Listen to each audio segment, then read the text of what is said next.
প্রথম নম্বর আমলের কথা বলবো, যে আমলটি আপনি করলে দ্রুত আল্লাহ পাক আপনাকে ধনী হওয়ার তৌফিক দিবেন, মনের আশা পূরণ করবেন এবং দুনিয়া এবং আখিরাতে আপনার সফলতা হবে।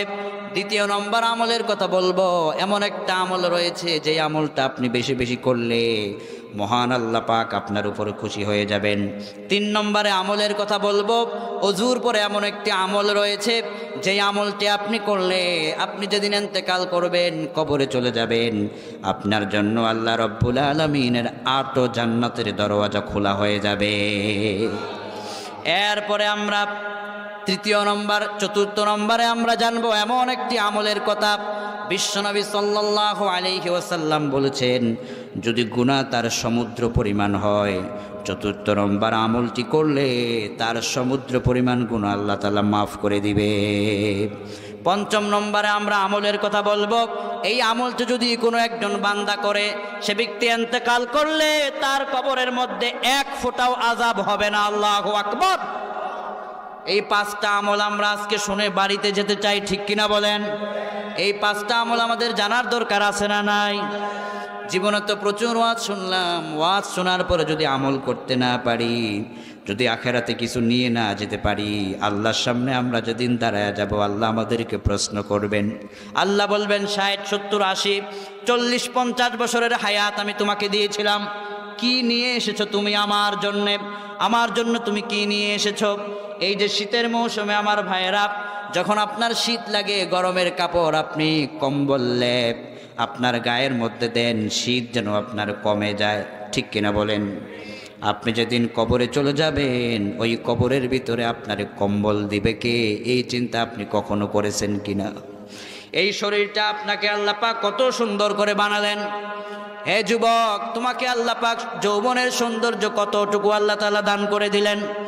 তুমি একদিন মারা যাবে, তুমি একদিন লাশ হবে, তোমাকে একদিন গোসল দেওয়া হবে, তোমাকে একদিন মাটির নিচে দাফন করা হবে, তোমাকে একদিন কাফনের কাপড় পরানো হবে, তোমাকে একদিন জীবনের শেষ নামাজ জানাজা আদায় করে দেয়া হবে। এই দুনিয়ার সবাই তোমাকে ভুলে যাবে, ওই সমস্ত মানুষগুলো নাজাত পেয়ে যাবে যারা এই 5টা নেক আমল নিয়ে কবরে যাবে। আল্লাহু আকবার। 1 নম্বরের আমলের কথা বলছিলাম, যে আমলটি আপনি করলে দুনিয়া আখেরাতে আপনাকে সফলতা দিবেন কে?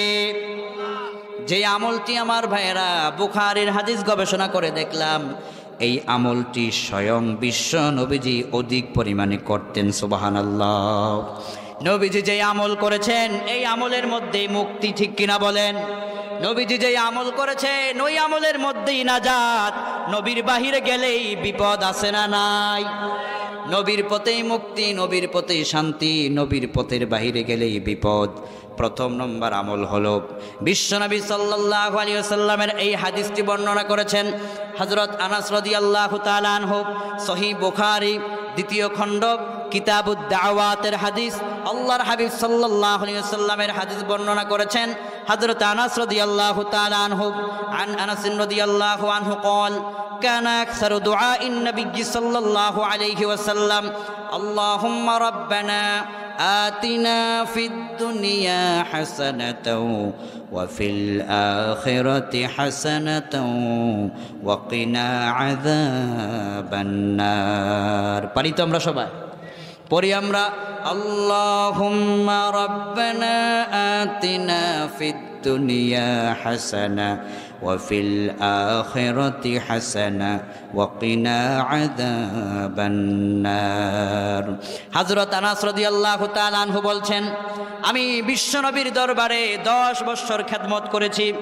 خدمت رسول الله صلى الله عليه وسلم 10 سنين فما قال لي أف قط وما قال لشيء صنعته لما صنعته ولا لشيء تركته لما تركته وكان رسول الله صلى الله عليه وسلم من أحسن الناس خلقا। দুনিয়ার মানুষেরা, বিশ্বনবীর দরবারে আমি আনাস 10 বছর খেদমত করেছি। 10 বছরের ভিতরে বিশ্বনবীজি আমি আনাসকে 1 সেকেন্ডের জন্য ধমক দিয়া কথা বলেন নাই। সুবহানাল্লাহ। আমি নবীজির দরবারে থেকে নবীজির আমলটা আমার চোখে দেখেছি। আমরা বললাম, আনাস আপনি কি আমল দেখেছেন? হযরত আনাস রাদিয়াল্লাহু তাআলা আনহু বলছেন, বিশ্ব নবীজি অধিকাংশ সময় এই দোয়াটা পড়তেন, আল্লাহুম্মা রাব্বানা আতিনা ফিদ দুনিয়া হাসানা ওয়া ফিল আখিরাতি হাসানা ওয়া কিনা আযাবান নার। এই আমলটা যদি যে ব্যক্তি অধিক পরিমাণে করবে, দুনিয়া এবং আখেরাতের সফলতার উচ্চ চেয়ার আল্লাহ পাক ওই ব্যক্তিকে দান করে দিবে। দোয়ার মাধ্যমে আল্লাহ রাব্বুল আলামিন, বুখারীতেও হাদিসটা আছে, কোরআনে কারীমের 2 নম্বর সূরা সূরাতুল বাকারার মধ্যেও এই দোয়াটি আল্লাহ পাক কোট করে দিয়েছেন। আল্লাহ পাকের কাছে দোয়াটি হলো এই, আল্লাহুম্মা রাব্বানা আতিনা ফিদ দুনিয়া হাসানা, রব্বুল আলামিন তুমি দুনিয়া এবং আখিরাতের হাসানা দাও, দুনিয়া এবং আখিরাতের কল্যাণ আমাদেরকে দান করো, ওয়া ফিল আখিরাতি হাসানা আখিরাতের কল্যাণ দান করো, ওয়া কিনা আযাবান নার জাহান্নামের কঠিন আযাব থেকে তুমি আমাদেরকে নাজাত দান করে দাও। দুনিয়ার হাসানা কি? দুনিয়ার কল্যাণটা কাকে বলে? বিশ্বনবীর এই হাদিস ব্যাখ্যার ভিতরে মুহাদ্দিসিন কেরাম ব্যাখ্যা করেছেন, দুনিয়ার হাসানা হলো একজন মানুষকে চলতে গেলে একটা ভালো একটা বাড়ি লাগবে, ভালো একটা থাকার জন্য তার একটা ঘর লাগবে, সুন্দরী একটা স্ত্রী লাগবে। যারা যুবক তোমরা বিয়ে করো নাই, যদি এই আমলটা বেশি পরিমাণে করো, তোমাকে আল্লাহ রব্বুল আলামিন সুন্দরী রূপবতী একটা স্ত্রী আল্লাহ তোমাকে দান করে দিবে। আবার যাদের টাকা পয়সায় সমস্যা, অর্থনৈতিক সংকটের মধ্যে আছেন, এই আমলটা যদি আপনি অধিক পরিমাণে করেন, আল্লাহ রব্বুল আলামিন আপনার অর্থ টাকা পয়সার মধ্যে আল্লাহ পাক বরকত ঢেলে দিবেন। যারা ব্যবসা করেন, ব্যবসার উন্নতি নাই, এই আমলটা আপনি বেশি পরিমাণে করেন, আপনার ব্যবসার ভিতরে উন্নতি করে দিবেন কে? আবার যে ব্যক্তি, আমার ভাইয়েরা, মা বোনেরা যারা আছেন, আমার মা বোনেরা, মনের আশা পূরণ হয় না, এই আমলটা আপনি অধিক পরিমাণে করেন। আল্লাহর হাবিব বলেছেন, দুনিয়ার ভিতরে যত কল্যাণ আছে, দুনিয়ার ভিতরে যত হাসানা আছে, এই আমলটা করলে আল্লাহ তাকে তত কল্যাণ তত হাসানা দিয়া ধন্য করে দিবে।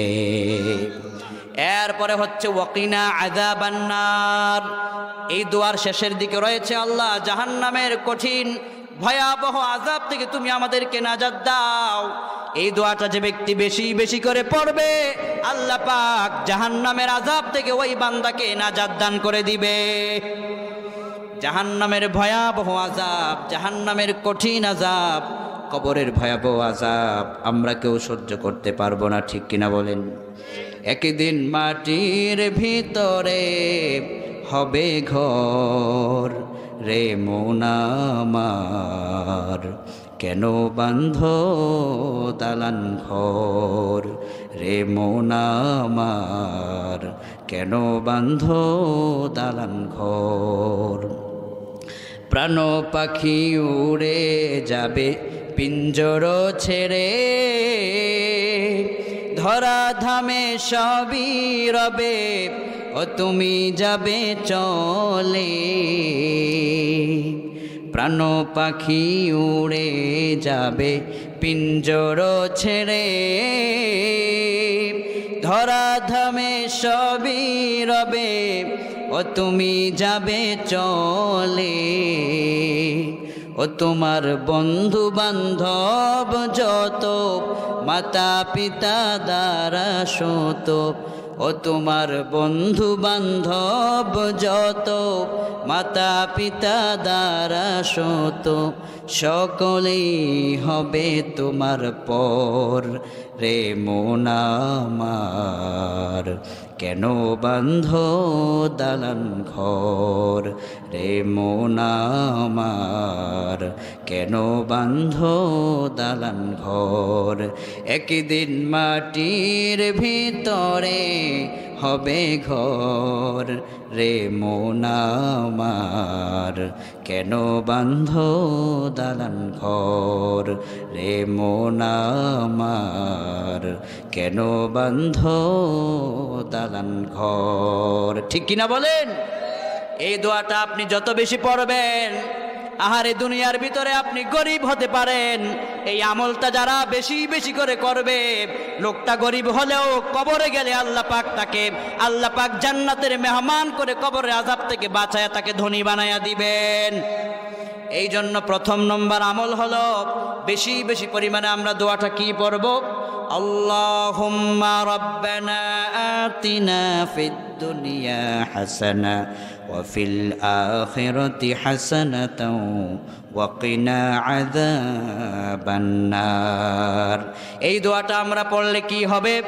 ধন সম্পদে বরকত হবে, দুনিয়া আখিরাতের কল্যাণ হবে। যারা বিবাহ করে নাই তাদের জন্য সুন্দরী রূপবতী স্ত্রী আল্লাহ দান করে দিবেন। যাদের ব্যবসায় উন্নতি নাই তাদের ব্যবসায় উন্নতি দান করে দিবেন। এই আমলের মধ্য দিয়ে আল্লাহ পাক জাহান্নামের আযাব থেকে সবাইকে বাঁচায় দিবেন, পড়ি আমিন। এবার আমরা 2 নম্বর আমলের দিকে যাব। এখন যে আমলের কথা বলবো, এই আমলটা যদি কোনো ব্যক্তি করে, স্বয়ং আরশের মালিক আল্লাহ ওই বান্দার প্রতি খুশি হয়ে যাবে। জামে তিরমিজির বর্ণনা, 2য় খণ্ড, কিতাবুদ দাওয়াত, আবু ঈসা মুহাম্মদ ইবনে ঈসা তিরমিজি রাহমাতুল্লাহ আলাইহি তিনি তার হাদিসের কিতাব শামাইলে তিরমিজির মধ্যে হাদিস নকল করেছেন। আল্লাহর হাবিব সাল্লাল্লাহু আলাইহি ওয়াসাল্লাম বলেছেন, ইন্না রাব্বাকা লা ইয়াজাবু মিন আবদিহি ইযা ক্বালা রাব্বিগফিরলি যুনুবি রাব্বিগফিরলি যুনুবি রাব্বিগফিরলি যুনুবি। যে ব্যক্তি অধিক পরিমাণে বেশি করে বলবে রাব্বিগফিরলি যুনুবি, হায় আল্লাহ তুমি আমার প্রভু, তুমি আমাকে ক্ষমা করে দাও, তুমি আমাকে মাফ করে দাও। বিশ্বনবী বলেছেন এই দোয়াটা যখন বান্দা পড়তে দেরি হবে, ওই বান্দার উপরে স্বয়ং আরশের মালিক আল্লাহ পাক খুশি হতে দেরি হবে না। আল্লাহকে যদি আপনি খুশি করতে পারেন, দুনিয়ার কারো কোনো প্রয়োজন হবে না। আল্লাহকে যদি আপনি খুশি করতে পারেন, দুনিয়ার ভিতরে আপনার কোনো ভয় থাকতে পারে না। ঠিক কিনা বলেন? কি দোয়া? রাব্বিগফিরলি যুনুবি, পড়ুন আমার সাথে, রাব্বিগফিরলি যুনুবি রাব্বিগফিরলি যুনুবি। আমাদের পাপগুলো মাফ করবেন কে? গুনাহ মাফ করার একমাত্র অথরিটি কার?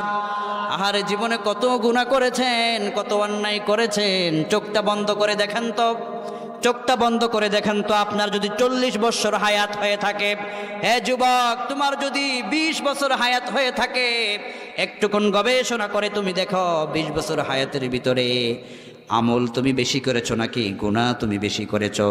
তুমি দেখবে তোমার আমল নামার ভিতরে গুনার সংখ্যাটা বেশি। গুনার সংখ্যা যখন বেশি হয়ে যাবে, এই আমলটা বেশি বেশি করো, তোমার গুনাহগুলো অটোমেটিক তোমার আমল নামা থেকে ঝরে পড়ে যাবে। আমাদেরকে গুনাহ মাফ করার একমাত্র মালিক কার? আল্লাহ রাব্বুল আলামিন বলছেন, বান্দারে আহারে একজন মানুষ যখন গুনাহ করার পরে অনুতপ্ত হয়, তুমি কি পাহাড় পরিমাণ গুনাহ করেছো নাকি? কি হয়েছে? হতাশ হবার কোনো কারণ নাই। অনেকে বলে হুজুর গুনাহ তো অনেক করেছে এই জন্য নামাজ পড়ি না। আমি বললাম যুবক তুমি গুনাহ করেছো, কি হয়েছে? তোমার গুনার পরিমাণ যদি পাহাড় পরিমাণ হয়, আমার আল্লাহ পাকের রহমত রয়েছে তার চাইতেও আরো অনেক অনেক বেশি। তোমার গুনাহ কি পরিমাণ? পাহাড় পরিমাণ গুনাহ করেছো, কি হয়েছে? আল্লাহ রাব্বুল আলামিন বলেন, বান্দারে পাহাড় পরিমাণ গুনাহ নিয়ে যদি তুমি 2 ফোঁটা চোখের পানি ফেলে দাও, তোমার চোখের পানি তোমার নাকের ডগায় আসার আগে আমি আল্লাহ পাক পাহাড় পরিমাণ গুনাহ তোমার মাফ করে দিতে পারি। গুনাহ করার পরে একটা গুনাহ করলে সাথে সাথে 2টা নেক আমল করবেন। কয়টা করবেন? হে যুবক, আজ আপনার স্মার্টফোনটা আপনি সামনে নিলেন, এই স্মার্টফোন সামনে নিয়া আপনি পণ্য স্টারদেরকে দেখলেন, পর্নোগ্রাফিতে আপনি ব্যস্ত হয়ে গেলেন, ফিল্ম স্টারদেরকে আপনি দেখলেন, দেখার সাথে সাথেই আপনার চোখের গুনাহ হয়ে গেল। আপনি বুঝেন নাই, ভুল করেছেন, হতাশ হওয়ার কোনো কারণ নাই। সাথে সাথেই আপনি মসজিদের দিকে দৌড়ায় ছুটে চলেন। মসজিদের দরজা আপনার জন্য খোলা রয়েছে, 1 ফোঁটা চোখের পানি ফেলে দেন আর এই দোয়াটা পড়েন, রাব্বিগফিরলি যুনুবি রাব্বিগফিরলি যুনুবি। এই দোয়াটা আপনি পড়ে পড়ে 1 ফোঁটা চোখের পানি ফেলে দেন যুবক। আপনার গুনাহ যদি পাহাড় পরিমাণ হয়, পাহাড় পরিমাণ গুনাহ আল্লাহ সাথে সাথে মাফ করে দিবে। বিশ্বনবীর দরবারে একজন বৃদ্ধ মানুষ আসলেন। বৃদ্ধ মানুষ, দাড়িগুলো পেকে গেছে, এসে বলছেন, ইয়া রাসূলুল্লাহ, ইয়া হাবিবাল্লাহ, আমি অনেক গুনাহ করেছি, আমি ধ্বংস হয়ে গেছি, গুনাহ করতে করতে আমার দাড়িগুলো পেকে গেছে। ইয়া রাসূলুল্লাহ, আমাকে কি আল্লাহ পাক মাফ করবেন নাকি? বিশ্বনবী বললেন, তুমি কি পাপ করেছো, কি অপরাধ করেছো, কি গুনাহ করেছো? লোকটি বললেন, আমি এত গুনাহ করেছি, আমার গুনাহগুলোকে যদি ভাগ করা হয়, এই গুনাহগুলোকে যদি ভাগ করা হয়, তাহলে একটা গুনার মহাসমুদ্র তৈরি হয়ে যাবে, গুনার মহাসমুদ্র তৈরি হয়ে যাবে। ওই গুনাহ যদি তামাম দুনিয়ার সকল মানুষকে ভাগ করে দেয়া যায়, তামাম দুনিয়ার মানুষগুলোকে আমার গুনার মধ্যে মানুষ হাবুডুবু খাবে। এত গুনাহ আমি করেছি, এত গুনাহ আমি করেছি। এবার বিশ্বনবী বললেন, হতাশ হয় না, তুমি অপেক্ষা করো, তুমি কি এই মুহূর্তে তওবা করবে নাকি? লোকটি বললেন, আমি তওবা করতে চাই। লোকটি তওবা করতে দেরি হলো, আকাশ থেকে কোরআনের আয়াত নাজিল হয়ে বান্দার আরশ পরিমাণ, পাহাড় পরিমাণ গুনাহ মাফ হতে দেরি হলো না। আল্লাহ পাক আয়াত নাজিল করে দিলেন, ইল্লা মান তাবা ওয়া আমানা ওয়া আমিলা আমালান সালিহা ফাউলাইকা ইউবাদদিলুল্লাহু সাইয়্যাতিহিম হাসানাত ওয়া কানাল্লাহু গফুরুর রহিমা। বান্দা যখন গুনাহ করার পরে ইমানের সম্পদ গ্রহণ করে তওবা করেছে, রব্বিগফিরলি যুনুবি, রব্বিগফিরলি যুনুবি দোয়াটা পড়েছে, আল্লাহ পাক বান্দার পিছনের তামাম জিন্দেগির 40-50 বছরের গুনাহ এই মুহূর্তে মাফ করে দিয়েছেন। আহারে, আল্লাহ পাক আমাদেরকে কত ভালোবাসেন দেখেন। শুধু তো গুনাহ মাফ করেন নাই, ইউবাদদিলুল্লাহু সাইয়্যাতিহিম হাসানাত। আল্লাহ আমাদেরকে কত ভালোবাসেন। গুনার আমলনামা, গুনাহ মাফ করার কারণে জায়গাটা খালি হয়ে গেল। আল্লাহ পাক চান না বান্দার জায়গাটা খালি থাক। আল্লাহ পাক তখন বলেন, ওই খালি জায়গাটাকে আমি আল্লাহ পাক অগ্রিম বেশি বেশি করে কি আমি আল্লাহ পাক নেক দিয়া দেই। ওই নেকের কারণে বান্দার আমলনামাটা পাহাড় পরিমাণ নেকের বোঝা হয়ে যায়। নেক করে নাই, শুধু তওবা করেছে, গুনাহের জন্য মাফ চেয়েছে, রব্বিগফিরলি যুনুবি দোয়া পড়েছে, তার গুনাহ মাফ, সাথে সাথে তার সকল গুনাহের জায়গায় নেক দিয়া পাল্লাটাকে আল্লাহ ভারী করে দিয়েছেন। সুবহানাল্লাহ। বিশ্বনবী বলেছেন, আত্তাইবু মিনাজ যামবি কামাল্লা যামবালাহ। ও দুনিয়ার মানুষ, গুনাহ করার পরে যখন তুমি তওবা করেছো, আমার আল্লাহ পাক তোমাকে এমনভাবে মাফ করে দিবেন যেন তোমার আমলনামায় একটাও গুনাহ থাকবে না। আল্লাহু আকবার বলেন। ওমর রাদিয়াল্লাহু তাআলা আনহুর সময় কি আশ্চর্য ঘটনায় কিতাবের মধ্যে লেখা হয়ে গেল। তিনি আইন জারি করলেন, রাষ্ট্রের রাষ্ট্রপ্রধান তিনি ছিলেন, ইসলামিক স্টেটের রাষ্ট্রপ্রধান, প্রেসিডেন্ট। আমাদের দেশের রাষ্ট্রপতি আছে, আমাদের দেশের প্রেসিডেন্ট রয়েছে। মদিনার রাষ্ট্রপতি হলেন হযরত ওমর রাদিয়াল্লাহু তাআলা আনহু। ঘোষণা করে দিলেন, আজ থেকে মদিনার ভিতরে আর কেউ মদ পান করতে পারবে না, মদ পান করা সবার জন্য নিষেধ। নিষেধাজ্ঞা জারি হয়ে গেল। হে আমার যুবক, হে আমার কলিজার টুকরা যুবক ভাইয়েরা, মনের অজান্তে কিংবা যৌবনের ধোঁকায় পড়ে আপনি গুনাহ করেছেন, এই হাদিসটা আপনি শুনেন, আপনার জন্য এটা অনুপ্রেরণা যোগাবে। ওমর রাদিয়াল্লাহু তাআলা আনহু বললেন, আমার এলাকার মধ্যে আর মদ পান করা যাবে না, নিষেধ করে দেওয়া হলো। কিন্তু একজন যুবক মদ পান করে, আবার মদের বোতল বগলে করে নিয়ে তিনি বাড়ির দিকে রওনা হলেন। হযরত ওমর রাদিয়াল্লাহু তাআলা আনহুর একটা ভালো একটা অভ্যাস ছিল, যখন তিনি রাতের গভীর হয়ে যেত তখন তিনি না ঘুমায়া ওনার এলাকার ভিতরে, রাষ্ট্রের ভিতরে কে খেয়ে আছে কে না খেয়ে আছে, শীতের সময় খোঁজ খবর নিয়ে তারপরে তিনি ঘুমাতে যেতেন। সুবহানাল্লাহ।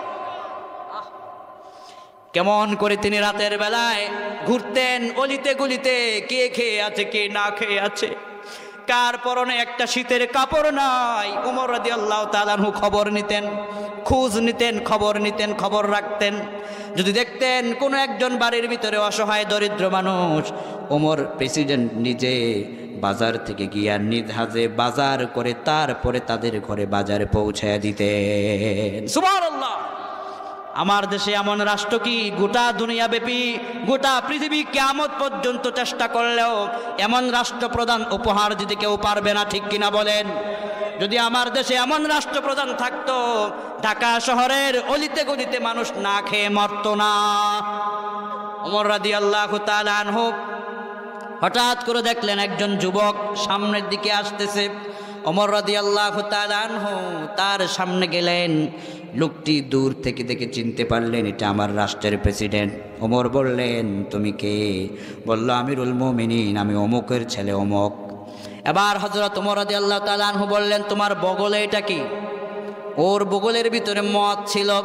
ওমর রাদিয়াল্লাহু তাআলা আনহু চিন্তা করলেন, আমি যদি বলি এটা মদ, ওমরের আদালতে আমাকে ধরা পড়তে হবে। পরের দিন তিনি আমার জন্যে মামলা দায়ের করবেন, আমার বিরুদ্ধে বিচার নালিশ হয়ে যাবে, হয়তো আমার দণ্ড হতে পারে, মৃত্যুদণ্ডও হতে পারে। ভয়ে ভয়ে তিনি বললেন, আমিরুল মুমিনিন, আমার বগলের ভিতরে খারাপ কিছু না, আমার বগলের ভিতরে গরম দুধ রয়েছে, আত্মীয়র বাড়িতে দুধ নিয়ে যাব, দুধটা যদি ঠান্ডা হয়ে যায় এই জন্য আমি বগলের ভিতরে রেখে দিয়েছি। হযরত ওমর রাদিয়াল্লাহু আনহুর সামনে ওই লোকটি সত্য বলল না মিথ্যা বলল? এমন সময় হযরত ওমর রাদিয়াল্লাহু তাআলা আনহু বললেন, আচ্ছা দেখি তোমার বগলে কি আছে, আমি ওমরকে একটুকুন দেখায় দাও। এবার ধরা পড়লো কি পড়লো না সবাইকে বলতে হবে। হঠাৎ করে বগল থেকে লোকটা ভয়ে ভয়ে বোতলখানা বের করলো। বের করার পরে দেখে ওইটা আর মদের বোতল নয়, সত্যি ওইটা দুধের বোতল হয়ে গেছে। ওমর রাদিয়াল্লাহু তাআলা আনহু বললেন, যাও। লোকটা চিন্তা করলো, এটা তো আমার মদের বোতল ছিল, এটা দুধের বোতল হইল কেমনে? ওমর রাদিয়াল্লাহু তাআলা আনহুর কাছে লোকটি দৌড়ে চলে আসলো। আমিরুল মুমিনিন, আমার ভয় হয়েছে, আমার একটা কথা আপনার কাছে আছে। বলে, কি কথা? আমিরুল মুমিনিন, আমি আজকে আপনার সাথে একটা মিথ্যা কথা বলেছি। বলে, কি মিথ্যে বলেছ? আমিরুল মুমিনিন, রাষ্ট্রপ্রধান, আজ আমার বগলের বোতলের ভিতরে তো মদ ছিল, আমি বলেছিলাম এটা মদ নয়, দুধের বোতল, কিন্তু ঠিকই কিছুক্ষণ পরে যখন টেনে দেখলাম ওটা দুধের বোতল হয়ে গেল। আমিরুল মুমিনিন বললেন, তুমি কি এর মাঝখানে কারো সঙ্গে কিছু বলেছ কিনা? লোকটি বলল, আমিরুল মুমিনিন, আমি মনে মনে আমার আল্লাহর সাথে একটু কথা বলেছিলাম, আমি আমার আল্লাহর সঙ্গে কথা বলেছিলাম। আমিরুল মুমিনিন বললেন, কি কথা তুমি বলেছ আমাকে একটু শোনাও, আমিও সেই কথা বলবো। এবার ওই যুবক বলল, আমিরুল মুমিনিন, আমি সেদিন মনে মনে বললাম, রব্বুল আলামিন, আজ যদি তুমি আমাকে ওমরের হাত থেকে বাঁচায় দাও, জীবনে কোনোদিন আমি আর গুনাহ করব না, মদ পান করব না। আল্লাহ পাক এই কথার কারণে আমার দোয়া কবুল করে মদের বোতলকে দুধের বোতল বানায়া দিয়েছে। হে আমার যুবক, ওই যুবক যদি কঠিন মুহূর্তে আল্লাহর কাছে সাহায্য চাওয়ার কারণে মদের বোতল দুধের বোতল হয়ে সে ক্ষমা পেতে পারে, তুমি আমিও আমল করার মধ্য দিয়ে ক্ষমা পেতে পারি, ঠিক কিনা বলেন? এই জন্য ক্ষমা পাওয়ার জন্য, আল্লাহকে খুশি করার জন্য বেশি পরিমাণে এই দোয়াটা পড়ব, রব্বিগফিরলি যুনুবি, রব্বিগফিরলি যুনুবি, রব্বিগফিরলি যুনুবি। আল্লাহ কবুল করুক, বলি আমিন। 3 নম্বরে আমলের কথা বলেছিলাম, আমরা প্রত্যেকেই অজু করি। অজু করার সময় এমন একটা আমল রয়েছে, যদি এই আমলটা আপনি সব সময় করেন, আপনি যেদিন ইন্তেকাল করবেন, মরার পরে আপনার জন্য আমার আল্লাহ পাকের জান্নাতের 8টা দরওয়াজা আপনার জন্য আল্লাহ খুলে দিবেন। আমরা দৈনিক 5 ওয়াক্ত নামাজের সময় অজু করি কি করি না? আল্লাহ রাব্বুল আলামিন বলছেন, ইয়া আইয়ুহাল্লাযীনা আমানু ইযা কুমতুম ইলাস সালাতি ফাগসিলু ওয়ুজুহাকুম ওয়া আইদিয়াকুম ইলাল মারাফিক ওয়ামসাহু বিরুউসিকুম ওয়া আরজুলাকুম ইলাল কা'বাইন। মুখ ধৌত করো, তোমাদের কনুই ধৌত করো, মাথা মাসে করো, পা ভালো করে ধৌত করে নাও। এটা হলো অজুর ফরজ। এই অজু যখন আপনি করলেন, অজু করার পরে এই দোয়াটা যদি আপনি পড়েন, আশহাদু আল্লা ইলাহা ইল্লাল্লাহু ওয়াহদাহু লা শারীকা লাহু ওয়া আশহাদু আন্না মুহাম্মাদান আবদুহু ওয়া রাসূলুহু। পারি কি পারি না? একটু মহাব্বতের সাথে পড়ে আশহাদু আল্লা ইলাহা ইল্লাল্লাহু ওয়াহদাহু লা শারীকা লাহু ওয়া আশহাদু আন্না মুহাম্মাদান আবদুহু ওয়া রাসূলুহু। সহিহ মুসলিমের বর্ণনা, আমার ভাইরা, সহিহ মুসলিম হাদিসটি বর্ণনা করেছেন বিশ্ববিখ্যাত সাহাবী হযরতে ওমর রাদিয়াল্লাহু তাআলা আনহু। তিনি বলছেন, আল্লাহর হাবিব সাল্লাল্লাহু আলাইহি ওয়াসাল্লাম বলছেন, আমার উম্মত যখন নামাজের জন্য ওযু করতে যাবে, ওযু যখন তার সমাপ্ত হয়ে যাবে, ওই সময় যদি এই কালিমায়ে শাহাদাত পাঠ করে, ওই ব্যক্তি যেদিন ইন্তেকাল করবে, জীবনের শেষ মুহূর্তে যখন তাকে কবরে রাখা হবে, তার লাশটাকে কবরে রাখতে দেরি হবে, তার জন্য জান্নাতের 8টা দরওয়াজা খোলা হতে আর দেরি হবে না। ইল্লা ফুতিহাত লাহু আবওয়াবুল জান্নাতিস সামানিয়াহ ইয়াদখুলু মিন আইয়িহা শা। জান্নাতের 8 দরজা খোলা থাকবে, যে দরজা দিয়ে বান্দার ইচ্ছা হবে এই আমলটা করার কারণে ওই দরওয়াজা দিয়েই বান্দা আল্লাহর জান্নাতে ঢুকে যাবে। আমার ভাইয়েরা, ওযু যে আমরা করি, আমাদের কত আল্লাহ পাকের পক্ষ থেকে কত সারপ্রাইজ। আমি আপনি ওযু করি, আল্লাহর হাবিব সাল্লাল্লাহু আলাইহি ওয়াসাল্লাম বুখারী মুসলিমের বর্ণনা, হযরত ওসমান রাদিয়াল্লাহু তাআলা আনহু হাদিস বর্ণনা করেছেন, প্রতিদিন যে আমরা ওযু করি আমাদের এই ওযুর কারণে কত উপকার হয়। আন ওসমান রাদিয়াল্লাহু আনহু قال قال رسول الله صلى الله عليه وسلم من توضأ فأحسن الوضوء خرجت خطاياه من جسده حتى تخرج من تحت أظفاره। হযরত ওসমান বিন আফফান রাদিয়াল্লাহু তাআলা আনহু হাদিস বর্ণনা করেছেন, বিশ্বনবী সাল্লাল্লাহু আলাইহি ওয়াসাল্লাম তিনি ইরশাদ করেছেন, আমার উম্মত যখন ওযু করবে, ওযু করার কারণে তার নখের ভিতরে যদি কোনো রকম গুনাহ লুকিয়ে থাকে, ওযু করার কারণে তার নখ থেকে গুনাহগুলোকে আল্লাহ পাক ঝরায়া পরায়া দেয়। আবার যদি ওই বান্দা, আহারে আল্লাহর হাবিব কি চমৎকার কথা বলেছেন, হাত্তা তাখরুজ মিন তাহতি আসফারিহি খতায়াহু মিন জাসাদিহি। এই শরীরটার ভিতরে যদি কোনো গুনাহ থাকে, ওযু করার সাথে সাথে সমস্ত শরীরের গুনাহগুলো আস্তে আস্তে ঝরে পড়ে যায়। আরে কি সুন্দর নিয়ামত আমাদের জন্য ওযু আল্লাহ পাকের হাবিব রেখে দিয়েছেন। আবার বিশ্বনবী সাল্লাল্লাহু আলাইহি সাল্লাম বলছেন, ইবনু আব্বাস রাদিয়াল্লাহু তাআলা আনহু হাদিস বর্ণনা করেছেন, মুসলিম শরীফের হাদিস, একজন মানুষ যখন ওযু করার সময় কুলি করে, মুখ দিয়ে কথা বলতে গিয়ে যত গুনাহ করে, কুলি করার সাথে সাথে তার মুখের সবগুলো গুনাহ ঝরে পড়ে যায়। হাত দিয়া যদি কোনো গুনাহ করে থাকে, হাত দৌত করার সাথে সাথে হাতের গুনাহগুলো ঝরে পড়ে যায়। যখন মুখ দৌত করে, মুখ দিয়ে কোনো গুনাহ হলে পরে তার মুখের গুনাহগুলো ঝরে পড়ে যায়। যদি পায়ের দ্বারা কোনো গুনাহ হয়ে থাকে, ওযুর সময় তার পা দৌত করার সাথে সাথে ওই পায়ের গুনাহ পর্যন্ত ঝরে ঝরে পড়ে যায়। সুবহানাল্লাহ।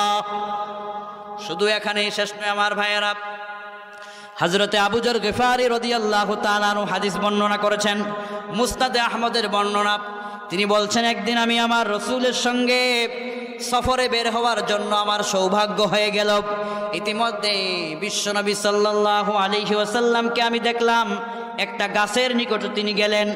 গাছের নিকটে যাওয়ার পরে আমি দেখতে পেলাম ওই গাছের পাতাগুলো ঝরঝর করে পড়তে লাগলো। বিশ্বনবী নিজের নবুয়তের হাত দিয়ে গাছের পাতাটাকে নাড়া দিলেন, গাছের পাতাগুলো অঝর ধারায় পড়তে লাগলো।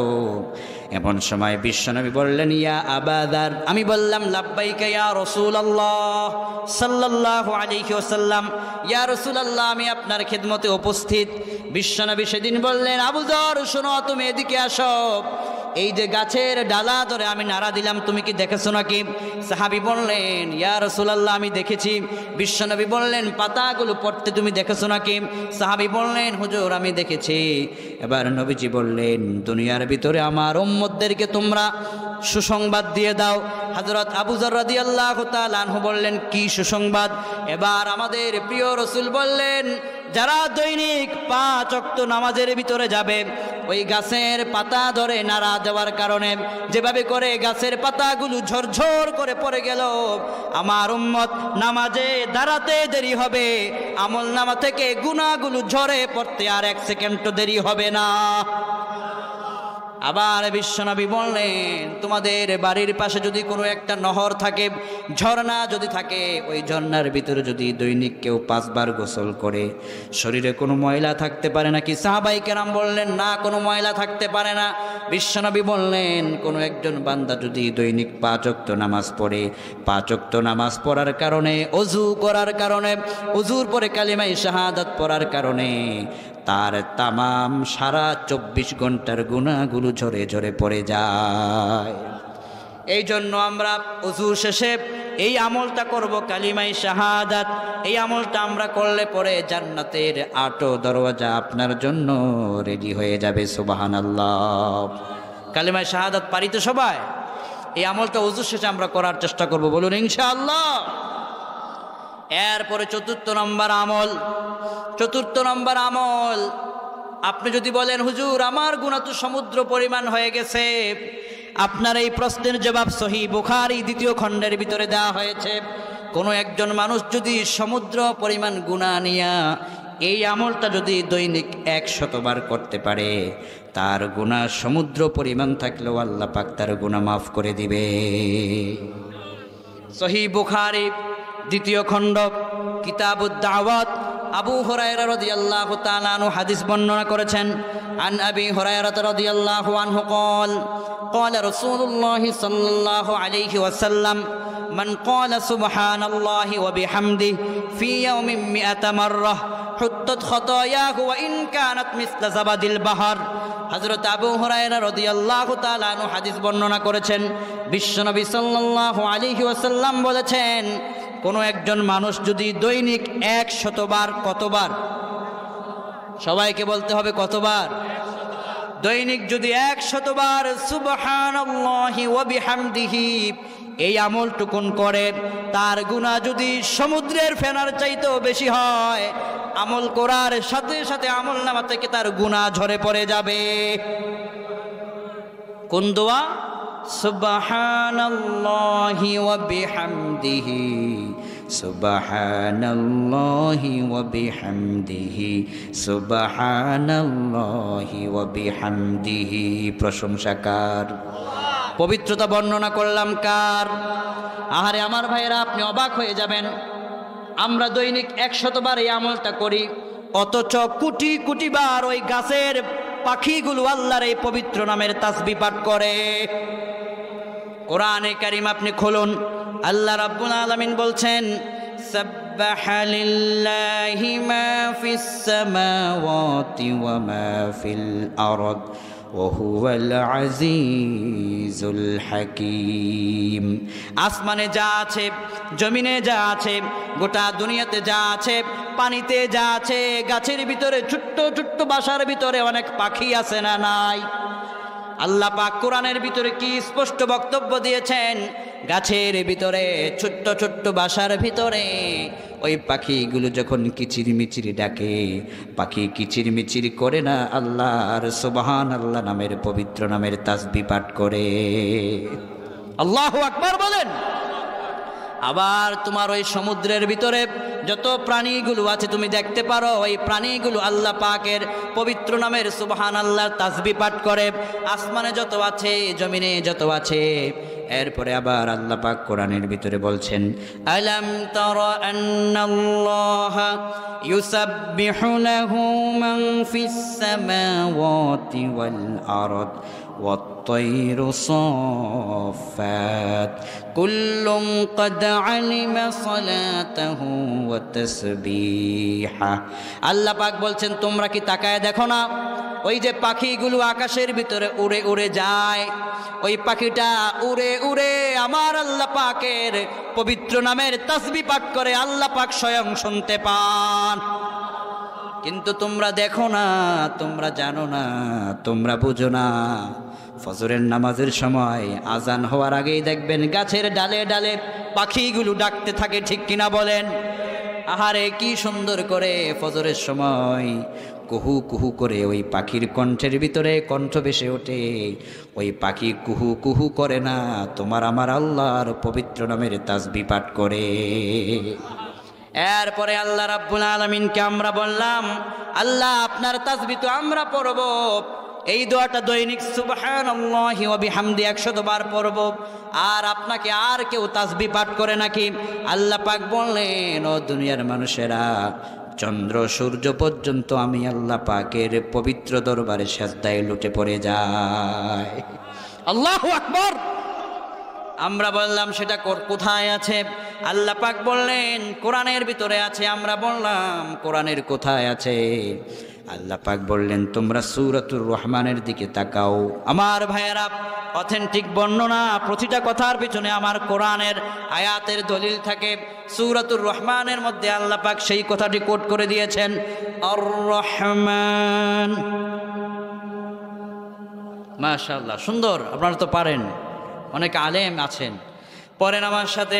আর রহমান আল্লামাল কোরআন খলাকাল ইনসান আল্লামাহুল বায়ান আশ-শামসু ওয়াল কমারু বিহুসবান ওয়ান নাজমু ওয়াশ-শাজারু ইয়াসজুদান। আল্লাহু আকবার। দামে আল্লাহ রাব্বুল আলামিন কোরআন শিক্ষা দিয়েছেন, মানবতাকে তিনি সৃষ্টি করেছেন। এরপরে আল্লাহ পাক বলছেন, আমি আমার বান্দাদেরকে সৃষ্টি করার পরে তাদেরকে কথা বলাটাও শিখিয়ে দিয়েছে।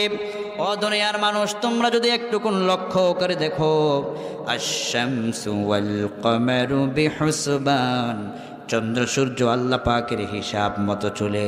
ওয়ান নাজমু ওয়াশ-শাজারু ইয়াসজুদান, তৃণলতা, ওই যে গাছ গাছালি, সবাই আল্লাহ পাকের পবিত্র দরবারে সিজদায় লুটে পড়ে থাকে। আল্লাহু আকবার বলেন। বিজ্ঞানীরা আফ্রিকার জঙ্গল ভ্রমণ করেছিলেন, অনেক অনেক জঙ্গল ভ্রমণ করেছিলেন বিজ্ঞানীরা।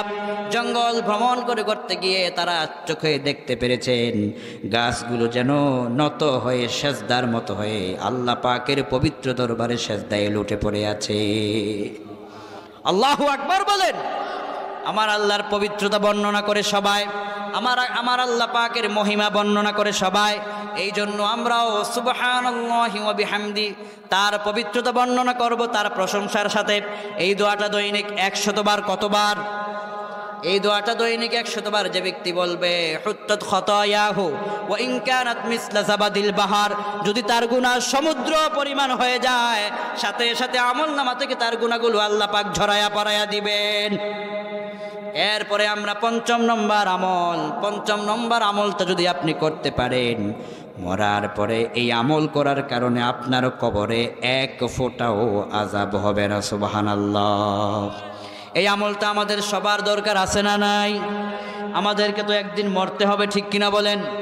মাটির কবরেতে একদিন আমাদের সবাইকে যেতে হবে।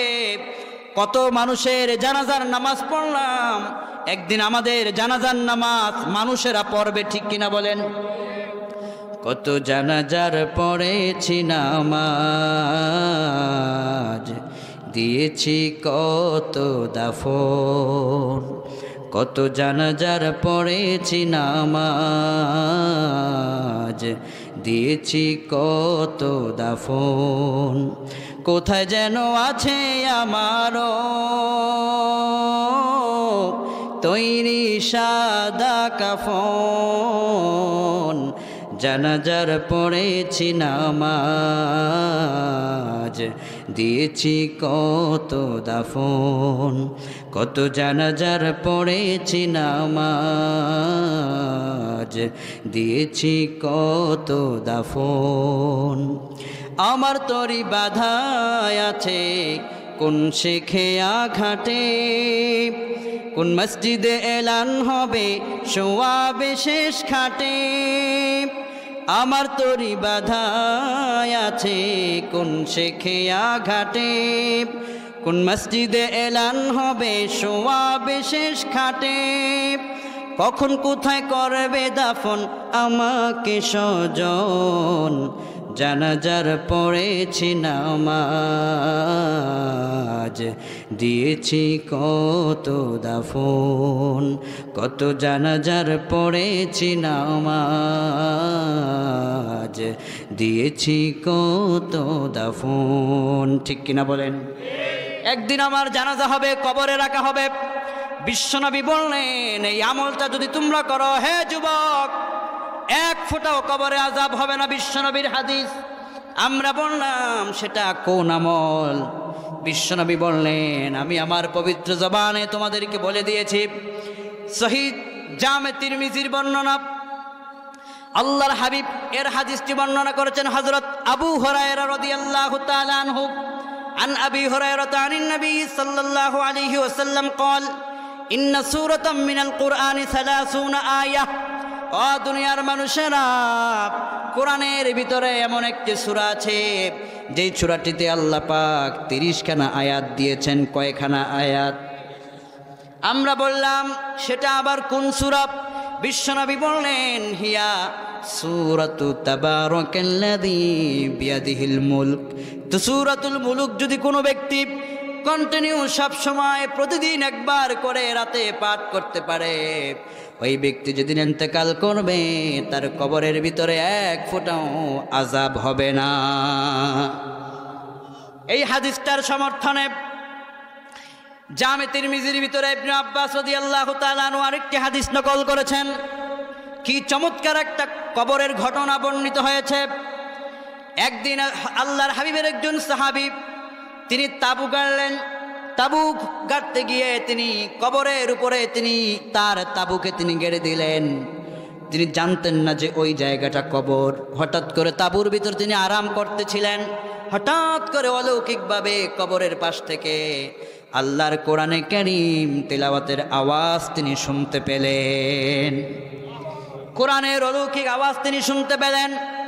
সেই আয়াতটুকুন, সেই সূরাটুকুন অন্য কোনো আয়াত ছিল না, সেটা ছিল সূরাতুল মুলকের তেলাওয়াত। নবীজির কাছে এসে বললেন হুজুর আমি কবরের পাশে সূরাতুল মুলকের তেলাওয়াত শুনেছিলাম। বিশ্বনবী বললেন সাহাবী, ও আমার সাহাবী, হিয়াল মানিআতু হিয়াল মুনজিয়াতু তুনজিহি মিন আযাবিল কবর। এই সূরাতুল মুলক এমন একটা সূরা, এই সূরাটা যে ব্যক্তি তেলাওয়াত করবে তার কবরের ভিতরে বিন্দু পরিমাণ আযাব হতে পারে না।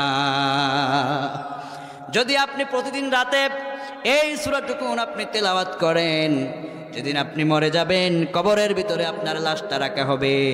আল্লাহর হাবিব বলেছেন একজন মানুষকে যখন কবরের ভিতরে রাখা হয়, কবরের ভিতরে আযাবের ফেরেশতা সর্বপ্রথম কোন দিক থেকে আসে? কোন দিক থেকে আযাবের ফেরেশতারা আসেন? ইমাম তিরমিজি হাদিসটি বর্ণনা করেছেন। বর্ণনাকারী হচ্ছেন হযরত আবু হুরায়রা রাদিয়াল্লাহু তাআলা আনহু। তিনি বলছেন আল্লাহর হাবিব বলেছেন কবরের ভিতরে আযাবের ফেরেশতা সর্বপ্রথম আসে পায়ের দিক থেকে। কোন দিক থেকে? পায়ের দিক থেকে আযাবের ফেরেশতা আসবে। আযাব দেওয়া যখন শুরু হয়ে যাবে এমন সময় অলৌকিক আওয়াজ শুরু হবে, হে জাহান্নামের ফেরেশতা, এই বান্দাকে আযাব দেওয়া যাবে না, এই বান্দার পক্ষে আমি আল্লাহর কোরআন দাঁড়ায় গেলাম। আযাব চলে যাবে তার মাথার দিক থেকে। মাথার দিক থেকে অলৌকিক আওয়াজ চলে আসবে, বান্দাকে আযাব দেওয়া যাবে না, কারণ সে সূরাতুল মুলক তিলাওয়াত করত। সুবহানাল্লাহ। আবার চলে যাবে তার মাঝ দিক থেকে, পেটের দিক থেকে গায়েবী আওয়াজ আসবে, তাকে আযাব দেওয়া যাবে না, দুনিয়ার ভিতরে সে আল্লাহর কোরআন তেলাওয়াত করত। সুবহানাল্লাহ। সূরাতুল মুলকের আমলটা আপনি করেন, প্রতিদিন রাতে একবার আপনি পড়েন। এই সূরাতুল মুলকের মধ্যে আয়াত রয়েছে কয়টা?